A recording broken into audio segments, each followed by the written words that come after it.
Hello everybody and welcome to Cherish Academy and welcome to next episode of #Cherish Toppers. So as you know कि सितंबर चल रहा है and September is about to end, right? And इसीलिए मैंने हिमांशु से पूछा. Himanshu scored 97% in CBSE boards class 10th. So Himanshu से मैंने पूछा कि उनकी स्ट्रैटेजी क्या थी आफ्टर सितंबर, बिकॉज बहुत सारे बच्चों के साथ ऐसा होता है कि उन्होंने सितंबर तक ज़्यादा नहीं पढ़ा हुआ होता. ठीक है. एंड हिमांशु के साथ भी ऐसा ही था. हिमांशु ने बताया कि उन्होंने सितंबर तक ज़्यादा नहीं पढ़ा था एंड उसके बाद उन्होंने अपनी स्ट्रैटेजी इस तरीके से बनाई कि उनके सीबीएसई बोर्ड्स में 97% आए. So let's just know from him कि उन्होंने सितंबर के बाद ऐसा क्या किया, ऐसी क्या स्ट्रैटेजी फॉलो करी. पूरा प्लान आपको हिमांशु बताएंगे कि उन्होंने एग्जैक्टली ऐसा क्या किया, किस तरीके से सारे सब्जेक्ट्स की रिविजन करे कि उनके 97% आए. If you wish for 95% or more than 95%, you have to make a strong revision strategy. मैंने क्या किया था, मेरे सितंबर तक ज़्यादा कुछ सिलेबस हुए नहीं थे. मैं स्कूल में चैप्टर्स चल रहे थे उन्हीं को पढ़ रहा था. लेकिन सितंबर के बाद मैं रियलाइज़ किया कि that I have to boost my studies. So मैंने खुद से घर पे चैप्टर्स पढ़ना शुरू किया और नवंबर तक मैंने अपने कुछ सब्जेक्ट्स के सारे चैप्टर्स कंप्लीट कर लिया था. जैसे कि मैथ्स में, एसएसटी में, साइंस में मैंने चैप्टर्स को ऑलमोस्ट कंप्लीट कर लिया था, सिलेबस को. कुछ एक दो चैप्टर्स बच रहे थे जिनको मैंने रिवीजन के लिए ही छोड़ दिया था कि मैं रिवीजन के टाइम में उनको देख लूँगा. बात आती है रिवीजन करनी कैसे है. आपको रिवीजन स्टार्ट करना है नवंबर से. क्या करना है कि पहले कुछ 15 दिनों में आपको एक चार्ट बनाना है जिसमें कि आप कुछ समय दे रहे हो अपना एसएसटी को और कुछ समय दे रहे हो मैथ्स को. एक टाइम में 2 ही सब्जेक्ट रखना है, ठीक है, एसएसटी या तो मैथ्स. अब मैथ्स को तो आप 1 घंटा या 1.5 घंटा दो और एसएसटी में क्या करना है, आपको 2 घंटा हिस्ट्री को देना है और 2 घंटा सिविक्स को देना है इनिशियली. ठीक है. इसमें क्या करना है, आपको ये एसएसटी और सिविक्स का जो कॉम्बो है ये आपको कुछ 15 दिनों के लिए रखना है, जिसमें कि आपको हिस्ट्री के सारे चैप्टर्स प्लस सिविक्स के सारे चैप्टर्स के सारे नोट्स बना लो या नोट्स जो आपके पास है उनको रिवाइज़ कर लो. ठीक है. जो चैप्टर आपके नहीं भी हुए हैं उनको इसी टाइम में काम करो, कवर अप कर लो. मेरे इस टाइम में कुछ सिविक्स के 1-2 चैप्टर बच रहे थे तो मैंने क्रिश अकेडमी से, मैम के चैनल से पढ़ा था.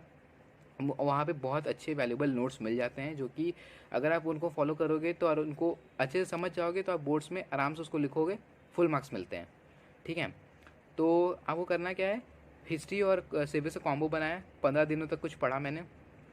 फिर 15 दिनों के बाद जियोग्राफी प्लस इकोनॉमिक्स का कॉम्बो बनाया. ठीक है. और 15 दिनों के बाद जिसमें जियोग्राफी और इकोनॉमिक्स से मेरे कुछ सब्जेक्ट जो बच रहे थे, टॉपिक्स बच रहे थे, उनको दोबारा से रिवाइज़ किया, उनके नोट्स बनाए फिर से और उनको फिर दोबारा से रिवीजन मारा. और ये चला टिल दिसंबर तक ये चला ये प्रोसेस. और मिड दिसंबर तक मेरा एसएसटी का एक रिवीजन हो गया. फिर और साथ साथ मैथ तो चल ही रहा है. अब क्या करना है, मिड दिसंबर के बाद या दिसंबर के एक्चुअली दिसंबर तक ही ट्राई करना है कि आपका एसएसटी का ये मॉड्यूल कंप्लीट हो जाए. ठीक है. 15 डे दे के आप ये पूरा मॉड्यूल कंप्लीट कर सकते हो. ठीक है. और फिर आपको दिसंबर में काम करना है, साइंस को प्रिपेयर करना है. और साइंस में क्या करना है, पहले आप फिजिक्स बनाओ, फिजिक्स के साथ मैथ्स. ठीक है. एक दिन में 2 subject, physics maths plus physics. फिर फिजिक्स आपको कुछ 10 दिन तक देने हैं. फिर केमिस्ट्री को 10 दिन देने हैं और बायोलॉजी को 10 दिन देने हैं. इनमें आप नोट्स बनाओ, चैप्टर्स समझो, चैप्टर्स के एडिशनल कुछ कॉन्सेप्ट मिल रहे हैं उनको गेन करो, उनको पढ़ो. ठीक है. तो दिसंबर तक सोचो आपके सारे दिसंबर में आपके साइंस के, एसएसटी के, मैथ्स के सारे टॉपिक रिवाइज हो चुके हैं, नोट्स रिवाइज हो चुके हैं, नोट्स बन चुके हैं. ठीक है. बन के रिवाइज हो चुके हैं, रिवाइज कर लेना ऑलमोस्ट.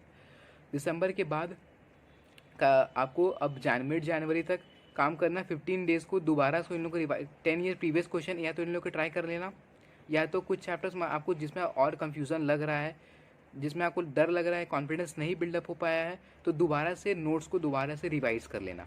ठीक है. नोट्स आपके जो कंसिस्ट नोट आपके होंगे उनसे ज़्यादा अच्छा रिवीजन हो पाएगा. तो इसीलिए कुछ 15-20 दिन और लेना जनवरी के और वहाँ रिवीजन करना और 10 ईयर प्रीवियस क्वेश्चन भी उसी टाइम में सॉल्व करना. और मिड जनवरी के बाद सैम्पल पेपर सॉल्व करना मिड फरवरी तक. ठीक है. ये आपका पूरा रिवीजन मॉड्यूल और क्वेश्चन सैम्पल पेपर सॉल्व करने का मॉड्यूल फिक्स हो गया. और इसमें आपके साइंस, एसएसटी और मैथ्स हो गए. बचते हैं इंग्लिश, हिंदी और कोई एक एडिशनल सब्जेक्ट जिसने आपने लिया हो. मैंने कंप्यूटर एप्लीकेशन लिया था. तो इंग्लिश और हिंदी की बात की जाए तो इंग्लिश और हिंदी बेसिकली स्कूल में ही कंप्लीट हो जाता है ऑलमोस्ट. और कुछ ग्रामर पोर्शन क्या है, आपको कुछ एडिशनल दिन मान लो कुछ टाइम मिल रहा है, 1 घंटा मिल रहा है दिन में कभी कभार, तो आपको ग्रामर की एटलीस्ट प्रैक्टिस कर लेनी, हिंदी और इंग्लिश दोनों की.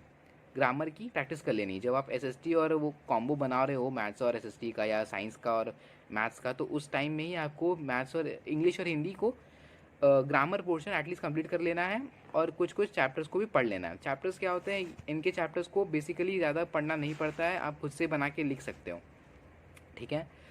अब बात यहाँ सारे चैप्टर अभी कंप्लीट हो चुके हैं और मिड जान के बाद कोशिश करना कि सारे सब्जेक्ट के सिर्फ सैम्पल पेपर ही सॉल्व करो आप। और याद रखना प्री बोर्ड को ज़्यादा इंपॉर्टेंस मत देना। मेरे प्री बोर्ड में खुद 89% आए थे, इसीलिए मैं बता रहा हूँ प्री बोर्ड को ज़्यादा वैल्यू मत देना और ज़्यादा फोकस रखना आप किस बेसिस पे क्या रिवीजन कर रहे हो अपना, और सैम्पल पेपर और 10 ईयर प्रीवियस क्वेश्चन सॉल्व कर रहे हो कि नहीं, ठीक है। ये रिवीजन मॉड्यूल हो गया आपका। अब क्या करना है, कुछ पेपर प्रेजेंटेशन स्किल्स बताता हूँ मैं आपको। पेपर प्रेजेंटेशन स्किल्स का मतलब क्या हुआ कि आप किस तरह से सैम्पल पेपर सॉल्व कर रहे हो।